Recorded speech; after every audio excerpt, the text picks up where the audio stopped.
Hello friends, welcome. दोस्तों, इस video session के माध्यम से हम बात करने वाले हैं बीपीएससी पीआरटी की जो वैकेंसी आई हुई है।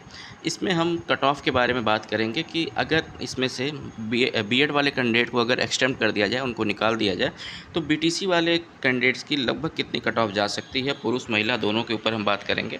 और साथ ही साथ हम सारे डेटा के ऊपर बात करेंगे कि जो डेटा न्यूज़पेपर के माध्यम से और भिन्न भिन्न जगहों से हमें मिले हैं, ठीक है, उस हिसाब से हम बात करने वाले हैं इस वीडियो सेशन में। तो वीडियो को अंत तक देखिएगा। साथ ही साथ दोस्तों, आप वीडियो देख लेते हैं लेकिन चैनल को सब्सक्राइब नहीं करते हैं तो ज़रूर सब्सक्राइब कर लीजिए, ठीक है। सपोर्ट इस चैनल पे बनाइएगा। चलिए नेक्स्ट हम बात करते हैं जल्दी से। तो जैसा कि दोस्तों आप यहाँ पे देख सकते हैं, अगर हम बात करें टोटल वैकेंसी की जो पीआरटी वाली थी, वो लगभग आपकी देख सकते हैं 79,943 वैकेंसी थी, जिसमें कि एक न्यूज़पेपर के माध्यम से बताया गया था कि लगभग 7,48,900 फॉर्म्स भरे गए हैं। लेकिन इसमें से जिन्होंने एग्ज़ाम में अपीयर जितने लोग हुए हैं, उनकी संख्या केवल और केवल है 5,24,230। ये भी जो है एग्ज़ाम मतलब अलग अलग न्यूज़पेपर के माध्यम से और एग्ज़ाम के अगले दिन ही बताया गया था कि लगभग 5,24,230 कैंडिडेट्स ही उपस्थित हुए हैं। अगर लगभग इसका परसेंटेज निकाला जाए तो ये लगभग 70% के लगभग में आता है कि 70% कैंडिडेट्स ने जो है एग्ज़ाम दिया था। इसमें से ज़्यादातर लोगों ने एग्ज़ाम को छोड़ दिया होगा, ठीक है। जो कि बीएड वाले रहे होंगे उन्होंने छोड़ा होगा, कुछ जो है बीटीसी वालों ने भी, जो महिलाएं थीं उन्होंने एग्ज़ाम को छोड़ा था, ठीक है। तो लगभग 70% कैंडिडेट हम मान लेते हैं कि एग्ज़ाम इन्होंने दिया था, ठीक है। और अगर हम 70% मतलब अगर 5,24,000 के हिसाब से देखें और अगर आप देख सकते हैं 79,943 वैकेंसी है, तो एक सीट पे 6 से 7 लोग आते हैं, ठीक है। लेकिन अभी जो है इसमें से अभी हमको बीएड को सेपरेट करना है, तो कैसे बीएड को निकालेंगे। जैसे कि आप को पता होगा कि एक न्यूज़पेपर के माध्यम से बताया गया था कि बीएड वाले कैंडिडेट्स कुल मिलाकर के 3,68,900 कैंडिडेट्स जो हैं वो बीएड के हैं और इसमें पीआरटी वैकेंसी में उन्होंने फॉर्म डाला है, ठीक। तो इसको अगर हटा दिया जाए तो लगभग 3,80,000 ऐसे कैंडिडेट्स हो जाते हैं जो कि बीटीसी के हैं और इन्होंने पीआरटी की वैकेंसी में हिस्सा लिया है, ठीक। अब इस पे जो मेन जो फैक्टर्स काम करता है, ठीक है, इसमें जो मेन फैक्टर्स काम करता है वो ये है कि अब जैसे मान लेते हैं कि बीटीसी वाले भी कुछ ऐसे कैंडिडेट्स होंगे जिन्होंने एग्ज़ाम को छोड़ा होगा। तो हम मान लेते हैं कि लगभग 20% कैंडिडेट्स ऐसे होंगे, 20%, या फिर चलिए आपके सहूलियत के लिए हम इसको 15% के लगभग में ही मानते हैं कि 15% ऐसे कैंडिडेट्स होंगे बीटीसी वाले जिन्होंने एग्ज़ाम को छोड़ दिया होगा, ठीक है। तो लगभग 15% की बात अगर की जाए तो कुल मिला के कैंडिडेट की संख्या कितनी है, 38,000 है, ठीक है। 38,000 का 15% अगर आप निकालें तो आप इसको सिंपल सा 38 + 19 आप कर सकते हैं, तो लगभग ये 7 आ गया। और ये आपका लगभग 57,000 ऐसे कैंडिडेट्स होंगे जिन्होंने एग्ज़ाम को यानी कि परीक्षा को छोड़ दिया है। तो लगभग हम मान सकते हैं 3,20,000 कैंडिडेट्स, ठीक है। एक मतलब हम लगभग एक मान लेते हैं कि 3,20,000 कैंडिडेट्स ऐसे होंगे जो कि बीटीसी के होंगे और उन्होंने एग्ज़ाम में अपीयर मतलब किया होगा, मतलब एग्ज़ाम दिया होगा इन लोगों ने, ठीक है। अब इसमें 2-3 फैक्टर्स और काम करेगा कि इसमें से भी जो लगभग 3,20,000 हैं, इसमें से भी लगभग 80,000 कैंडिडेट्स ऐसे हैं, ठीक है, जो कि एक मतलब डाटा के माध्यम से बताया गया था कि 80,000 कैंडिडेट्स ऐसे हैं कि जो सीटेट अपीयरिंग हैं। अब इसमें 80,000 में दोनों ही शामिल हैं, बीएड और बीटीसी। तो हम इसको क्या करते हैं 40-40 हज़ार मान लेते हैं कि 40,000 ऐसे होंगे जो बीटीसी वाले होंगे, जो कि आपके मतलब पीआरटी का हिस्सा होंगे, सीटेट अपीयरिंग भी होंगे और पीआरटी का मतलब इन्होंने एग्ज़ाम दिया होगा। और 40,000 हम मान लेते हैं कि बीएड वाले होंगे, मतलब 80,000 को हमने 50-50% कर लिया।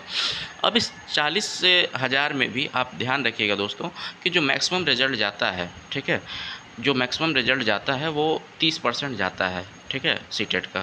लेकिन चलिए हम मतलब लास्ट कुछ सालों से जो देखा जा रहा है वो 30-40% जा रहा है। हम इसको आपका पूरा 50% ही मान लेते हैं, ठीक है, कि पूरा मान लीजिए 50% लोग इस बार पास हो जाएंगे क्योंकि ओएमआर सीट पे था, ठीक है। तो हम मान लेते हैं 50% लोग पास हो गए, तो भी मतलब 20,000 लोग पास हो गए, ठीक। अब 20,000 लोग अगर पास हुए तो जैसा कि हमने जो है पहले का जो डाटा निकाला था वो कितना निकाला था, 3,20,000 लोग को निकाला था, ठीक है। और 3,20,000 में से क्या हो गया कि 20,000 लोग पास, अगर देखा जाए इसमें से कि हमने कहा कि 40,000 लोग ऐसे हैं जो कि सीटेट अपीयरिंग होंगे जिसमें से केवल 20,000 ही पास करेंगे। तो 3,20,000 में से 20,000 घटा दीजिए, यानी कि 3 लाख कैंडिडेट्स हमको ऐसे मिलेंगे जो कि एकदम फ्रेश होंगे और ये जो हैं पूरे पूरे मतलब पीआरटी में ये पूरी तरह से जो है ये भाग लेने वाले हैं। ठीक, तो 3 लाख कैंडिडेट्स के हिसाब से अगर देखा जाए, ठीक है, और अगर हम बात करें 3 लाख कैंडिडेट्स के हिसाब से, और अगर नंबर की बात करें, जैसा कि आप देख सकते हैं कि अभी जो है डिफरेंट डिफरेंट पोल्स कराए जा रहे हैं, और उन पोल्स में जो लोगों के नंबर आ रहे हैं, ज़्यादातर लोगों के नंबर जो है ऐसे हैं कि बहुत सारे लोग ऐसे हैं जो कि मिनिमम क्वालिफाइंग जो मार्क्स है उसी को क्लियर नहीं कर पा रहे हैं। ठीक है, जैसे जनरल का आपका जनरल पुरुष का 48% मतलब 48 मार्क्स है, यानी कि 40% मार्क्स है। तो ऐसे इसी प्रकार से जो जो मार्क्स के जो क्राइटेरिया है, ठीक है, उसी को लोग क्वालिफाई नहीं कर पा रहे हैं। ठीक है, तो अगर हम एक डाटा अगर इसका भी निकाल के चलें, तो हम मान लेते हैं कि लगभग देखिए, हालांकि इन लोगों की संख्या ज़्यादा है, ठीक है, लेकिन चलिए हम मान लेते हैं कि लगभग 2,80,000 लोग हमको ऐसे मिल जाएंगे, ठीक है, जो कि पूरा मार्क्स जो है मतलब क्वालिफाई भी कर जाएंगे। मतलब 20,000 लोगों को मैंने फिर से एक्सटेंड कर दिया कि 20,000 लोग ऐसे हैं कि जो मिनिमम क्वालिफाइंग मार्क्स जो है नहीं क्लियर कर पा रहे हैं। तो कुल मिलाकर के अब जो फाइट रही वो 2,80,000 लोगों के बीच में हो गई है, और पदों की संख्या कितनी है, लगभग 80,000 है।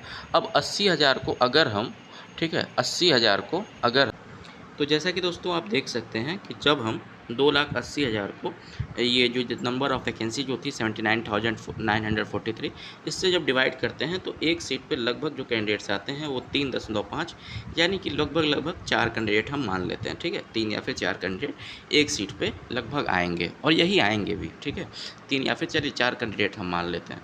अब अगर एक सीट पे केवल और केवल 4 कैंडिडेट ही फाइट कर रहे हैं, तो आप समझ सकते हैं कि जो है ये लेवल जो है एग्ज़ाम का या फिर कंपटीशन का क्या था, बहुत ज़्यादा लेवल नहीं रह गया है। ठीक है, तो अब हम बात करते हैं इसके कट ऑफ के ऊपर। ठीक है, अगर आप मेल हैं, ठीक है, और आपके 60 नंबर से ऊपर बन रहे हैं, ठीक है, 60 नंबर से ऊपर, देखिए बनने वालों के 70 भी नंबर आ रहे हैं, 80 भी नंबर आ रहे हैं, लोग कह रहे हैं, लेकिन उतना उनका जो है नंबर नहीं है। ठीक है, अगर आप मेल हैं, 60 नंबर 62 नंबर से ऊपर अगर आपके आ रहे हैं, तो हमें ऐसा लगता है, ठीक है, और जिस हिसाब से ये डाटा मिल रहे हैं कि 3 ही 4 कैंडिडेट एक सीट पे हैं, तो हमें ऐसा लगता है कि यू आर, अगर आपके 60-62, ठीक है, मैक्सिमम 65 मान लीजिए, अगर कुछ लोग इस पे आपत्ति भी करेंगे, परंतु अगर आप 60-62-65 नंबर से ऊपर अगर हैं आप, ठीक है, तो आप जो है इसमें अपने आप को सेफ़ मान सकते हैं। मेरा जो अनुमान है वो लगभग 60 से 62 नंबर का ही है।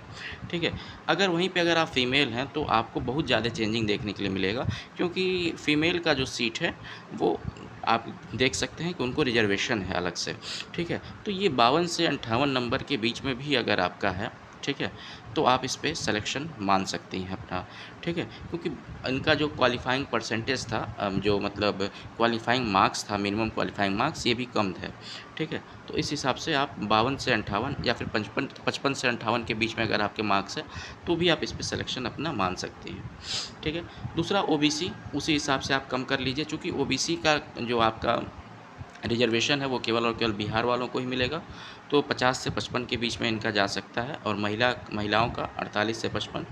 ईबीसी वगैरह को भी आप अकॉर्डिंगली इसी के अकॉर्डिंग आप मान सकते हैं, 1-2 नंबर कम हो सकता है इसमें भी। ठीक है, एससी एसटी में बहुत ज़्यादा चेंजिंग देखने के लिए मिलेगा, 40 से 45 नंबर ही इनका कट ऑफ जाएगा। ठीक है, और अगर वहीं पे महिला हैं तो इससे भी कम जाएगा। ठीक है, ये लगभग आप अगर बात किया जाए तो 38 से 42 नंबर के बीच में इनका जो है आपका कट ऑफ जा सकता है। ठीक है, वहीं अगर पीएच और एक्स सर्विसमैन अगर आप हैं, तो जो भी मिनिमम क्वालिफ़ाइंग मार्क्स है आपका, उससे अगर आप 1-2 नंबर भी ज़्यादा पा रहे हों, 2 नंबर, 4 नंबर, 5 नंबर भी अगर आपका ज़्यादा हो, तो आप इस पे सिलेक्शन अपना मान सकते हैं। ठीक है, क्योंकि कैंडिडेट ही नहीं है जो कि पीएच और एक्स सर्विसमैन के होंगे। ठीक है, बहुत कम कैंडिडेट ऐसे हैं। तो कहने का मतलब कि आप देख सकते हैं यही आपका लगभग जो है कट ऑफ का सीन रहने वाला है, और इतने डेटा को हमने यहाँ पे जुटाया है, और इस हिसाब से हम यहाँ पे बात कर रहे हैं। ठीक है, तो आशा करते हैं दोस्तों कि ये चीज़ आपको समझ में आया होगा। अच्छा, इसमें अभी 2-3 फैक्टर्स और जो मैं बताना भूल गया, जैसे कुछ लोग ऐसे भी होंगे ना कि जो टीजीटी, पीजीटी और पीआरटी के लिए भी जो है आपके एलिजिबल होंगे, जैसे उन्होंने बीएड और बीटीसी दोनों कर रखा होगा, और तीनों के लिए वो एलिजिबल होंगे, टीजीटी, पीजीटी और पीआरटी, या फिर 3 में से कोई 2 के लिए एलिजिबल होंगे, ऐसे भी हो सकते हैं कुछ लोग, ठीक है।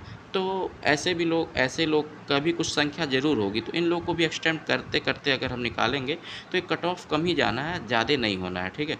तो लगभग ये आपका जो है सीन बन रहा है। और अब बात करते हैं रिज़ल्ट की। कई सारे लोग पूछ रहे हैं कि डीवी कब तक होगा, तो डीवी की अभी कोई ऐसी नोटिस तो नहीं है, लेकिन 24 तारीख तक इसमें जो है कुछ ना कुछ आपको ज़रूर पता लग जाएगा कि इसमें जो है आपके रिजल्ट्स क्या होने वाले हैं, और आपके जो है बता दिया जाए, क्योंकि ऐसा जो है बताया गया है बीपीएससी चेयरमैन के द्वारा, ठीक है। तो मैक्सिमम 24 तारीख तक आपको इंतज़ार करना होगा। आशा करते हैं दोस्तों वीडियो पसंद आया होगा। वीडियो को लाइक और साथ ही साथ चैनल को सब्सक्राइब कीजिएगा। धन्यवाद।